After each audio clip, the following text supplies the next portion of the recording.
그동안의 한국교회가 어떻게 하면 개혁이 될까? 주제별로 계속해서 설교를 제가 했습니다. 그동안에 설교한 걸 좀 되돌아보면요. 첫 주차에는 하나님을 아는 것을 원하노라라는 제목으로 설교를 했어요. 하나님을 안다는 것이 뭐냐? 지식이 아니라 경험이고 하나님과의 만남이다 이렇게 말씀드렸습니다. 두 번째 주에는 묻지마 믿음에서 묻는 믿음으로 라는 제목으로 설교를 했어요. 묻지마 믿음, 맹목적인 믿음이죠. 그 맹목적인 믿음에서 벗어나야 된다. 하나님을 아는 일에 우리가 힘을 써야 된다. 그렇게 말씀드렸습니다. 세 번째 주는 우상을 만드는 사람들이라는 제목으로 설교를 했어요. 바로 목사들이죠. 우상을 만들어서 우상 숭배를 하게 하는 이 시대의 우상 숭배자들이 바로 목회자들이고 또 그 목회자를 추종하는 사람들 다 우상 숭배자가 될 수 있다. 이렇게 말씀드렸습니다. 네 번째 주에는 거짓된 아멘이라는 제목으로 설교를 했어요. 거짓된 아멘, 말로만 아멘을 하면서 그 삶은 전혀 따라주지 않는 그래서 행위가 없는 믿음에 대해서 말씀드렸습니다. 다섯 번째는 너희들만의 하나님이라는 제목으로 설교를 했습니다. 기독교가 갖고 있는 배타성에 대해서 설교를 했습니다. 여섯 번째는 바리새인의 전도라는 제목으로 설교를 했어요. 전도라는 것이 교회를 만들어서 등록시키는 것이 아니라 그리스도인들을 만드는 것인데 우리가 잘못 생각하고 있다는 거죠. 그저 그냥 교인들을 데려와서 교회에 등록시키면 그게 전도라고 생각하는 것. 거기에 대해서 설명을 했습니다. 여러분 기억나시죠? 예. 이 전도라는 게 종교인을 만드는 게 아니라 그리스도인을 만드는 게 전도입니다. 그러니까 여러분들이 그리스도인이 돼야지 종교인이 되면 안 된다 이렇게 말씀드렸어요. 자, 오늘 살찐 양과 파리한 양이라는 제목인데요. 말씀에 대한 이야기입니다. 하나님의 말씀에 대한 이야기. 오늘 예배를 시작하면서 시편 23편 우리가 함께 교독했잖아요.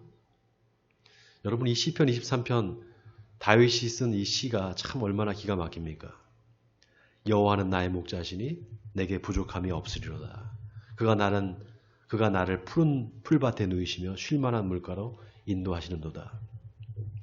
다윗이 쓴 이 시편 23편이야말로 하나님과 우리의 관계를 아주 정말 목가적인 풍경 속에서 하나님이 목자가 되시고 우리가 양이 된다는 이런 상상을 불러일으키는 아주 기가 막힌 시지요. 하나님이 목자가 되시고 우리가 양이라는 이 고백을 들을 때마다 참 우리 마음에 감동이 되고 또 평안한 마음을 갖게 됩니다. 여러분 다윗이 이 목동이었잖아요. 자기 아버지의 양을 치던 목동이었습니다.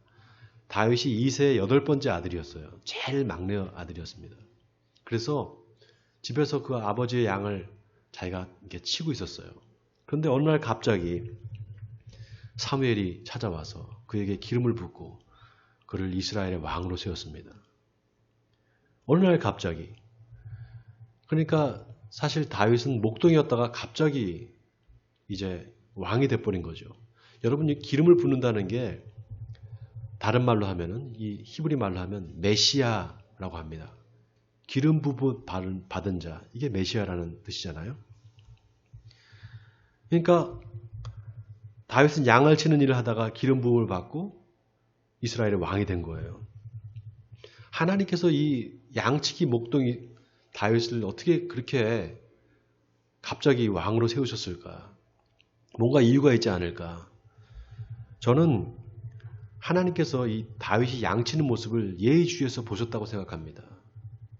다윗이 아버지의 양을 치면서 늑대나 사자가 와서 그 아버지의 양을 움켜가면은 끝까지 쫓아가서 그 양을 찾아왔습니다.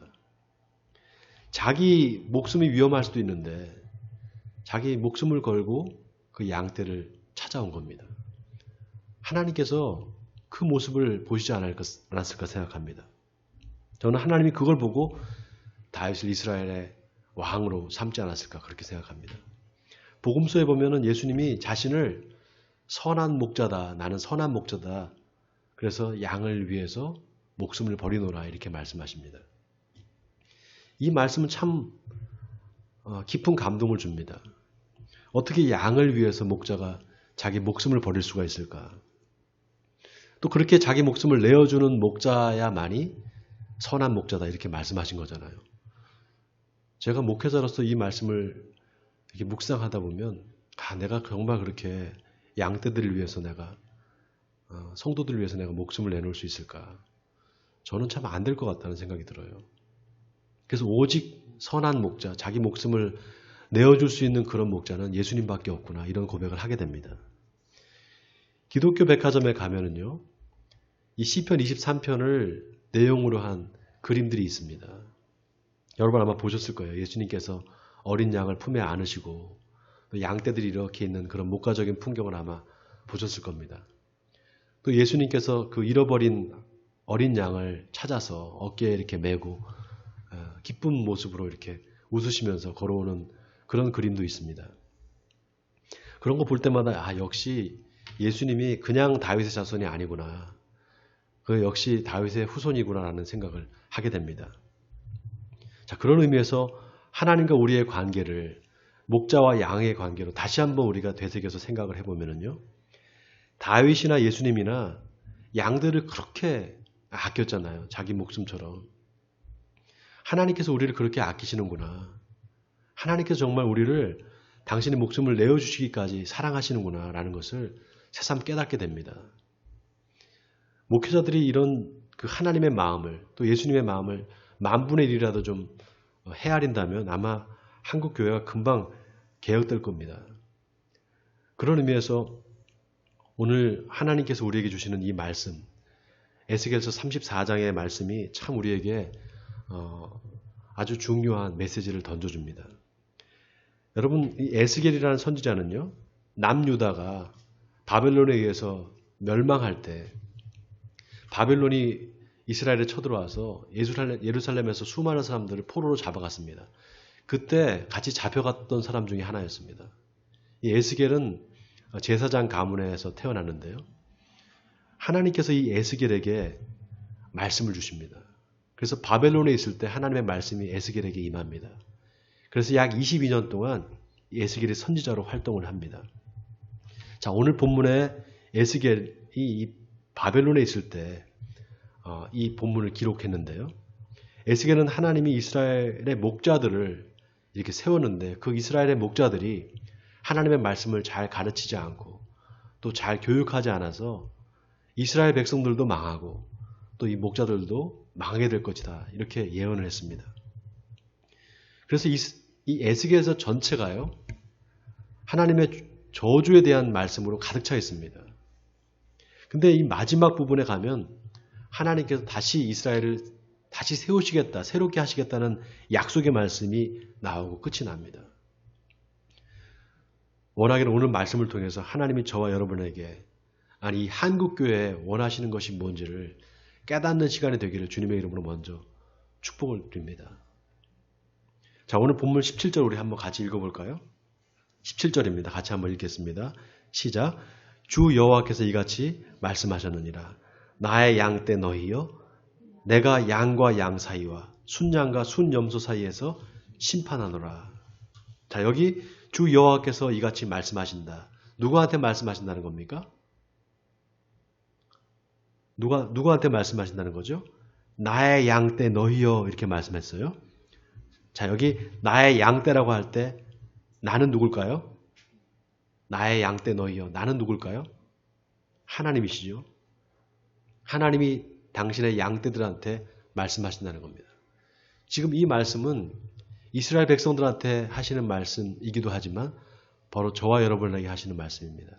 바로 저와 여러분에게. 뭐라고 말씀하시는가? 내가 양과 양 사이와 순양과 순염소 사이에서 심판하노라 이렇게 말씀하셨어요. 자, 앞에서 나의 양떼 너희여. 분명히 하나님이 우리의 주인이 되신다는 것을 분명히 밝히셨어요. 그렇죠? 나의 양떼 너희여. 그런데 그 다음에 내가 양과 양 사이와 순양과 순염소 사이에서 심판하노라 이렇게 말씀하셨어요. 그냥 양이면 양이지. 양과 양 사이는 뭘까요? 또 순양과 순염소라고 하면 되지. 왜 순양과 순염소 사이에서 심판하겠다. 이 말씀을 왜 하셨을까요? 여러분, 이 사이라는 말이 참 중요합니다. 영어 성경에 보면 between이라고 나와 있어요. between이라는 것은 A와 B 사이 이런 뜻입니다. 그러니까 이것과 저것 사이, 이 양과 저 양 사이, 그리고 이 순양과 순염소 사이, 이 사람과 저 사람 사이, 둘 중에 하나를 나누겠다는 겁니다. 둘 중에 하나를 나눠서 골라내겠다는 거죠. 그리고 심판하시겠다는 말씀입니다. 아니, 처음에 하나님께서 나의 양떼 너희여 그랬는데, 그러면은 그 양떼들 안에 하나님의 양이 아닌 다른 양도 있다는 건가? 의문이 들죠. 자, 그 다음 뭐라고 말씀하실까요? 자, 18절 우리 같이 한번 또 읽어볼까요? 한 목소리 읽겠습니다. 시작. 너희가 좋은 꼴을 먹는 것을 작은 일로 여기느냐? 어찌하여 남은 꼴을 발로 밟았느냐? 너희가 맑은 물을 마시는 것을 작은 일로 여기느냐? 어찌하여 남은 물을 발로 더럽혔느냐? 자, 너희가 좋은 꼴을 먹는 것을 작은 일로 여기느냐? 지금 누가 누구한테 하시는 말씀이죠? 하나님이 자기 양떼들한테 하시는 말씀입니다. 바로 저와 여러분한테 하시는 말씀이에요. 자, 좋은 꼴, 이건 뭘 말하는 걸까요? 좋은 꼴, 이건 뭘 말하는 걸까요? 하나님의 완전한 말씀, 순전한 말씀, 온전한 말씀을 말하는 겁니다. 시편 12편 6절에 여호와의 말씀은 순결하여 흙 도가니에 7번 단련한 은과 같도다. 이런 말씀이 나옵니다. 하나님의 말씀이 마치 은을 용광로에 집어넣어서 7번 넣었다 뺐다 해서 불순물을 완전히 제거한 정말 순도 100%의 순은과 같다는 겁니다. 그 좋은 꼴, 순도 100%의 하나님의 온전한 말씀을 먹어야만 양이 건강하게 자랄 수 있는데, 다시 말해서 깨끗한 풀만 먹어야만 양이 온전하게 건강하게 자랄 수 있는데, 거기 여러 가지 불순물이 들어간 그런 말씀을, 그런 꼴을 먹으면 양이 병들어 죽는 것처럼, 그렇게 뭔가 불순물이 첨가된 그런 말씀을 성도들이 듣고 그걸 먹는다면 반드시 문제가 되고 건강을 잃을 수가 있다는 겁니다. 그런데 그거를 아주 대수롭지 않게 생각한다는 거예요. 누가 그렇게 생각한다는 겁니까? 이스라엘 백성들이 그렇게 생각한다는 겁니다. 바로 저와 여러분들이 그렇게 생각한다는 겁니다. 그러니까 어떻게 됩니까? 양들이 더러운 꼴을 먹고 병이 걸려서 죽는 것처럼 하나님의 자녀들도 온전한 말씀을 듣지 않으니까, 오염된 말씀을 들으니까 병이 걸려서 죽는다는 겁니다. 우리 영혼이 죽어버린다는 겁니다. 여러분, 성경 66권의 말씀이 하나님의 말씀을 믿으십니까? 성경 66권이 하나님의 말씀을 믿으세요? 어떤 사람은 이 성경을요, 백독을 합니다. 성경 백독 읽기 뭐 이런 거 들어보셨잖아요? 100번을 읽는다는 거잖아요. 혹시 백독하신 분 손 들어보세요. 제가 목사인데 아직 백독을 못했어요. 여러분, 진짜 백독을 하잖아요. 그러면 똑같은 책을 100번 읽는다고 생각해 보세요. 거의 다 외우지 않겠습니까? 이게 딱 들으면은 이게 구약의 몇 장 몇 절이다, 신약의 몇 장 몇 절, 이걸 다 알아야 됩니다. 100번을 성경을 읽었으면. 그런데 그렇지가 않아요. 100번 읽은 사람한테 성경 얘기를 하면은 이게 어디 나오는 성경이다 잘 모릅니다. 왜 그럴까요? 자꾸 그 말이 그 말 갖고 헷갈리는 거예요. 왜 그런가? 하도 이것저것 주워 들은 게 많아서 그렇습니다. 교회를 수십 년 다니면서 이 목사 설교도 듣고 저 목사 설교도 듣고 여러 사람의 설교를 들은 거예요. 들은 게 너무 많은 겁니다. 말씀이 아닌 거는 듣지를 말아야 되는데 말씀이 아닌 걸 자꾸 듣는 거예요. 그러니까 딱 들으면 이 목사님이 무슨 말을 하는지 금방 알아요. 금방 압니다. 아, 무슨 말을 하려는 거구나. 금방 알아요. 그런데 정작 그게 성경에 어디에 있을까? 어떤 구절을 말씀하시는 건가? 이거는 잘 모릅니다. 왜 그러냐? 예화 위주의 설교를 들었거든요. 성경 말씀을 딱 정해서 이 말씀이 이런 뜻이다라고 설교를 하고 그걸 들은 게 아니라 대충 두루뭉실하게 어떤 이야기를 들은 거예요. 예화 위주로. 그러니까 그 말씀이 딱 생각이 안 나는 거예요. 근데 그 목사님의 설교를 들으면 무슨 얘기를 하려는지를 알아요. 여러분 예화라는 게 그래요. 누가 뭘 경험한 거잖아요. 예화라는 거는. 그렇죠? 누가 경험한 겁니다. 그거를 자기 주관적으로 해석을 하는 거예요. 어떻게 해석을 하느냐? 성경에 빗대서 해석하는 겁니다. 근데 그 뜻이 그 뜻이냐? 아닌 경우가 많아요. 그냥 일부러 갖다 맞추는 거예요. 끼워 맞추는 거예요. 정확하지도 않은데. 그런 거를 계속 수십 년 듣다 보니까 그 예화가 성경인 줄 알아요. 대부분의 한국의 성도들이 수십 년을 교회를 다녔는데 그런 상태입니다. 성경의 내용을 정확하게 몰라요. 이게 한국 교회의 현실입니다. 그러다 보니까 성도들이 예화를 들으면 은혜를 받아요. 그런데 성경 본문에 들어가면 졸기 시작합니다. 안 들리는 거예요. 여러분 안 그렇습니까? 우리 교회 성도들은 안 그런 사람이 많을 것 같아요. 많은 대부분의 성도들이 그런 상태입니다. 예화가 필요 없다는 게 아니에요. 예화가 필요하죠. 쉽게 설명을 해야 되니까. 그런데 성경 말씀과 그 예화가 어떤 관계가 있느냐 이거를 잘 살펴봐야 돼요. 그래서 그 예화를 듣고 은혜를 받는다고 할지라도 성경 말씀이 생각이 나야 돼요. 그런데 이게 성경 말씀과 이게 관련이 있는지 없는지 생각도 않고 그냥 예화를 막 듣는 거예요. 예를 들면 양한테 목자가 데려가서 초장에 가서 풀을 뜯기는데 풀이 오염이 되어 있는 거예요. 그거를 막 먹게 냅두는 겁니다. 홍수가 나서 흙탕물이 쓸고 간 자리에 풀이 있다면 그 풀이 흙탕물에 오염이 되어 있을 거 아니겠어요. 그거를 막 먹게 냅두는 거예요. 먹고 나면 어떻게 될까요? 오염되어 있는 풀을 먹으니까 배탈이 나겠죠. 또 깨끗한 풀을 먹는다고 할지라도 오염되어 있는 물을 먹으면 또 마찬가지입니다. 물이 더러우면 아무리 좋은 풀을 먹는다고 해도 소용이 없습니다. 영양가 있는 좋은 음식을 여러분 먹었다고 생각해 보세요. 아주 비싼 음식을 영양가 있는 걸 먹었는데 물이 오염되어 있는 물을 마셨다고 생각해 보세요. 어떻게 되겠습니까? 그 먹은 거 좋은 거 먹은 거 다 토해내고 다 설사로 다 나가잖아요. 배탈이 나서. 그래서 여러분 음식을 먹기 전에 내가 뭘 먹는지 뭘 마시는지를 잘 살펴봐야 됩니다. 옛날에요. 이 왕들을 암살하기 위해서 왕이 먹는 음식에 독을 타는 경우가 많았다 그래요. 왕을 독살하는 거죠. 그래서 왕이 먹는 음식을 대신 먹어주는 사람이 있어요. 옛날에 우리 조선시대에 기미상궁이라고 들어보셨죠? 기미상궁. 기미라는 말이 먼저 먹어본다는 뜻이에요. 먼저 맛을 본다 이 뜻입니다. 근데 독을요. 한꺼번에 확 많이 타면은 금방 먹고 죽잖아요. 그러니까 그거를 아주 몰래 조금씩 미량의 독을 타는 겁니다. 섞는 거예요. 독을 먹었는데 먹은지 모르는 거예요. 독이 든 음식을 모르는 겁니다. 계속 먹는 거예요. 오랜 동안. 그러다 결국 어떻게 됩니까? 죽는 거죠. 여러분 깨끗한 물에다가 독을 아주 미량을 섞는다고 생각해 보세요.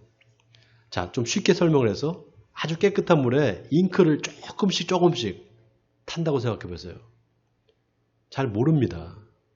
근데 그게 깨끗한 물일까요? 잉크로 더럽혀진 물이죠. 독이 든 물입니다. 계속 그거를 모르고 먹는 거예요. 나중에는 그 영혼이 죽어버리는 거죠. 여러분 하나님의 자녀는 하나님의 말씀을 먹어야 돼요. 아멘입니까? 하나님의 순전한 말씀, 온전한 말씀을 먹어야 됩니다. 그래야 영혼이 살 수가 있어요. 사람이 떡으로만 사는 것이 아니라 하나님의 입에서 나오는 모든 말씀으로 살 것이니라. 여러분 이 말씀 기억하시죠? 잠언서 23장에 아주 기가 막힌 말씀이 있어요. 네가 관원과 함께 앉아 음식을 먹게 되거든 삼가 네 앞에 있는 자가 누구인지 생각하며 네가 만일 탐식자여거든 내 목에 칼을 둘 것이니라. 그 진찬을 탐하지 말라. 그것은 간사하게 베푼 식물이니라. 진찬을 탐하지 말라. 산에 진미가 있다고 해서 그거를 막 먹지 말라는 겁니다. 그 안에 무슨 음식이, 그 안에 뭐가 있는지 모른다는 거예요. 힘 있는 권력자가 앞에서, 내 앞에서 밥을 먹는다고 해서 거기서 그냥 막 어쩔 수 없이 먹는다? 그런 일은 없습니다, 여러분. 뭔가 거기에 내가 먹고 싶은 음식이 있으니까 먹게 되는 거죠. 자, 그렇게 탐식을 하게 되는 사람이 있을 때 그 사람은 목 앞에 칼을 두라는 거예요. 내 목에 칼을 둘 것이라. 이 말은 무슨 말입니까? 이 음식을 먹으면 내가 안 되는데 내가 절대로 이 음식을 먹으면 안 돼. 내가 먹지 말아야지. 이렇게 단단히 다짐을 하고 먹지 말라는 겁니다. 이 말은. 좋은 음식 차려놨다고 해서 넙죽넙죽 받아 먹으면 잘못하면 큰일 난다 이 말이죠. 이용할 목적으로 어떤 사람이 나를 이용할 목적으로 음식을 맛있게 차려놓을 수도 있고 그럴 수 있잖아요. 영적으로 해석을 하면은요. 이 음식을 내가 먹으면 내 영혼이 죽을 것 같아. 그렇다면 절대로 먹지 말라는 겁니다.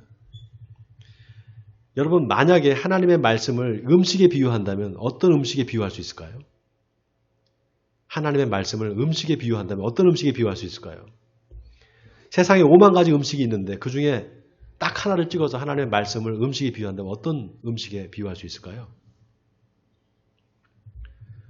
예? 여러분 매일 먹는 음식이 뭡니까? 밥이죠, 밥. 매일 먹는 음식, 밥이잖아요. 매일 어떤 사람이 매일 한우 꽃등심을 먹는다고 생각해 보세요. 매일같이 랍스터 아시죠, 여러분? 바닷가재 버터 요리를 버터로 그 바닷가재를 구운 거를 먹는다고 생각해 보세요. 매일같이 먹을 수 있을까요? 아마 질려서 못 먹을 거예요. 그렇게 먹으면 매일 한우 꽃등심을 먹잖아요. 그러면 얼마 못 가서 고지혈증 걸리고 죽습니다. 근데 매일 먹는 밥 이거는 먹을 수 있잖아요. 매일같이 많이 먹지 말고 적당한 양을 계속해서 먹으면 이 건강을 지킬 수 있습니다. 하나님의 말씀이 그런 겁니다. 그냥 매일 먹는 밥이에요. 네. 그거 하나님의 말씀입니다. 또 매일 먹어야 되는 게 있죠. 또 매일 먹어야 되는 게 뭐가 있습니까? 물이 있잖아요. 물. 매일 마시지 않으면 안 되는 물. 물이라고 해서 다 같은 물이냐? 깨끗한 물을 먹어야 됩니다. 깨끗한 물을 먹지 못하면 병에 걸립니다. 쌀은 좋아하는데 쌀로 밥을 하는 그 물이 더러운 물이라면 그 더러운 물을 가지고 쌀을 익혀서 밥을 하면 그 밥은 못 먹습니다. 전 세계 인구의 10분의 1이 6억 명의 인구가요. 깨끗한 물을 마시지 못하고 살아간답니다. 전 세계 인구가 60억이잖아요. 10분의 1이면 6억이잖아요. 6억 명의 사람들이 깨끗한 물을 마시지 못한대요. 비위생적인 식수를 먹고 비위생적인 화장실을 사용함으로 해서 매년 한 살에서 5살까지 5살 미만의 아이들이 1년에 34만 명이 죽는다 그래요. 여러분 생각해보세요. 34만 명. 하루로 계산하면 하루에 1000명 이상 죽는 거예요. 깨끗한 물을 못 마셔서. 아프리카에 어린 아이들이 이 물이 더러운 물 때문에 깨끗한 물을 마시기 위해서 하루에 6km를 걷는답니다. 이 깨끗한 물을 찾으려고. 4시간 이상 그 물을 찾는데 소용한다는 거예요. 그 시간을. 여러분 이 물이 얼마나 소중한지 모릅니다. 만약에 저와 여러분이 아프리카에 산다고 생각해 보세요. 얼마나 힘들까요? 이 물을 얻기 위해서.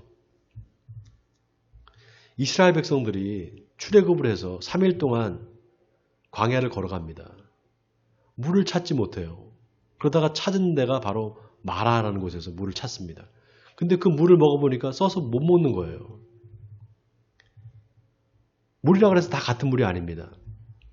먹으면 안 되는 물이 있어요. 예수님께서 아주 놀라운 말씀하셨어요. 나를 믿는 자는 성경의 이름과 같이 그 배에서 생수의 강이 흘러나오리라. 여러분, 이 말씀이 성령에 대한 말씀입니다. 우리가 성령을 받으면, 예수 그리스도를 믿음으로 말미암아 하나님께서 주시는 선물 성령을 받으면, 그 성령이 있는 사람은 배에서 생수가 막 흘러 넘친다는 거예요. 이 말은 무슨 말인가? 어디 깨끗한 물이 어디 있나 찾으러 다닐 필요가 없다는 겁니다. 우리 안에 생수가 있기 때문에. 여러분, 이 말씀이 의미심장한 게요. 여러분 안에 만약에 성령이 계시면 하나님의 말씀을 들을 때 그 말씀이 순전한 말씀인지 아닌지를 알 수가 있습니다. 그런데 성령이 없으면 하나님의 말씀을 들을 때 그 말씀에 어떤 독이 들어있는지 어떤 불순물이 들어있는지를 알 수가 없어요.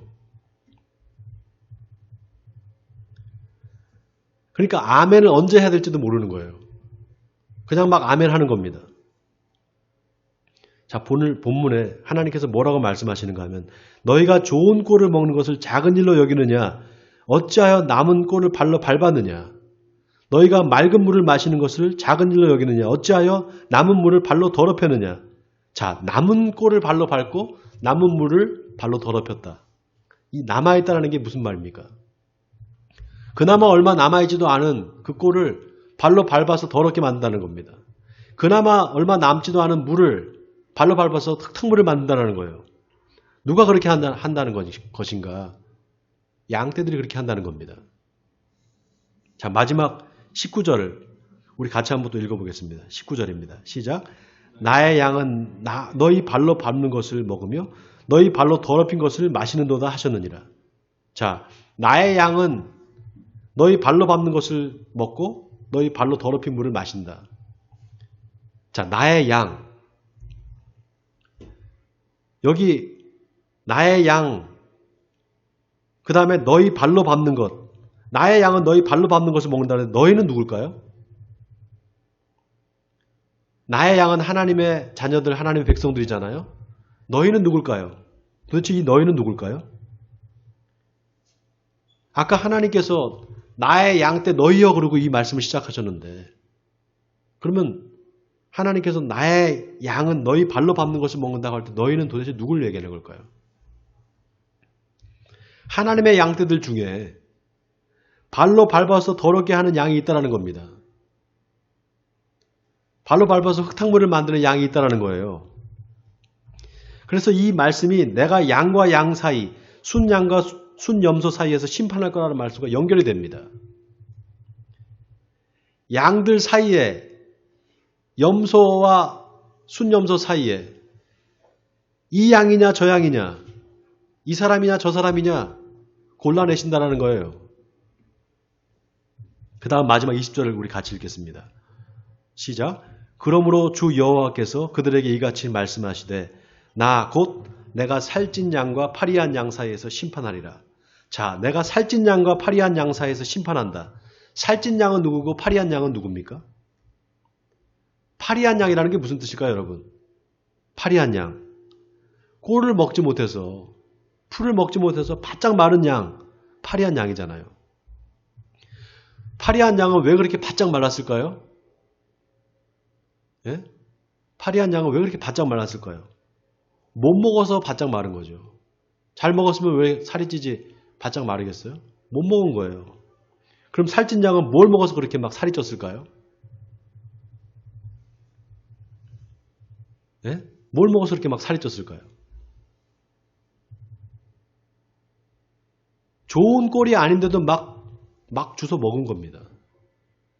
좋은 꼴이 아닌데 오염 물질이 들어있고 불순물이 들어있는 그 풀과 물을 막 먹은 거예요. 이 살찐 양은. 그러니까 막 살이 찌는 거죠. 그러면서 좋은 꼴, 남아있는 좋은 꼴, 남아있는 그 얼마 안 되는 물을 막 발로 밟아서 더럽게 만드는 겁니다. 흙탕물로 만드는 거예요. 그러니까 어떻게 됩니까? 양떼들이 전부 다 그 흙탕물, 더러운 꼴을 먹을 수밖에 없는 상황이 되겠죠. 그런데 파리한 양은 그 더러운 꼴을 안 먹은 거예요. 더러운 물을 안 마신 겁니다. 그러니까 어떻게 돼요? 자꾸 파리해지는 거예요. 자, 하나님께서 말씀하십니다. 내가 살찐 양과 파리한 양 사이에서 심판하리라. 누굴 심판한다는 겁니까? 아무거나 막 주워 먹고 살찐 양을 심판한다는 겁니다. 파리한 양은 하나님의 말씀이 아니면 안 먹은 겁니다. 여러분, 하나님의 말씀이 얼마나 중요합니까? 하나님의 말씀이 얼마나 중요합니까? 그 말씀 속에 생명이 있기 때문입니다. 생명이 있기 때문에 중요한 거예요. 여러분, 하나님은 말씀으로 세상을 창조하셨어요. 그리고 말씀으로 세상을 새롭게 하십니다. 모든 생명의 근원이 하나님의 말씀으로부터 나와요. 아멘입니까, 여러분? 그래서 그 말씀을 너희가 들을 때 어떻게 듣느냐는 겁니다. 너희가 그 말씀을 어떻게 생각하냐는 겁니다. 소중하게 생각하고 있느냐, 그 말씀을 사모하고 있느냐, 지금 이걸 물으시는 거예요. 하나님께서. 시편 기자는 주의 말씀은 내 발의 등이요 내 길의 빛이니이다, 이렇게 고백을 했습니다. 하나님의 말씀이 내가 걸어가는 길을 비춰주는 등이 되고 빛이 된다는 겁니다. 캄캄한 어둠에 갇혀있는 세상에 하나님께서 빛으로 오셨습니다. 바로 예수 그리스도가 이 땅에 오셨어요. 그 예수님은 오셔서 하나님의 말씀을 가르치셨습니다. 다른 일을 하신 게 아니었어요. 하나님의 말씀을 가르치시는 일을 했어요. 근데 그 예수님의 가르침은 바리새인과 서기관과 같지 않았습니다. 그 말씀에는 권위가 있었습니다. 왜냐? 그 안에 생명이 있기 때문에. 바로 살아있는 생명체와 같은 그 말씀을 예수님께서 선포하셨기 때문에 그 말씀에 권위가 있었던 겁니다. 그래서 많은 사람들이 예수님의 성경 해석을 듣고 깜짝 놀랐습니다. 어떻게 이렇게 귀한 말씀이 있나? 어떻게 이렇게 권위 있는 말씀을 하시나? 그래서 자꾸 예수님한테 또 듣고 싶어서 예수님을 찾아왔어요. 그래서 수많은 사람들이 예수님을 쫓았던 겁니다. 사랑하는 성도 여러분, 교회는 하나님의 말씀이 선포되는 곳입니다. 여러분, 이거 아멘입니까? 하나님의 교회는 하나님의 말씀이 선포되는 곳이에요. 그 말씀이 여러분의 삶에 복음이 돼야 됩니다. 이 말은 말씀이 여러분의 삶에 응해서 여러분의 삶을 변화시키는 힘이 돼야 된다는 겁니다. 말씀이 살아서 여러분의 삶을 이끄는 힘이 돼야 된다는 거예요. 그러면 어떻게 됩니까? 우리 영이 살아납니다. 우리 영혼이 살게 돼요. 원하기는 하나님의 말씀이 여러분의 삶을 움직이는 힘이 되기를 바랍니다. 그래서 그 말씀이 육신이 되는 역사가 저와 여러분에게 있기를 주님의 이름으로 간절히 축원드립니다.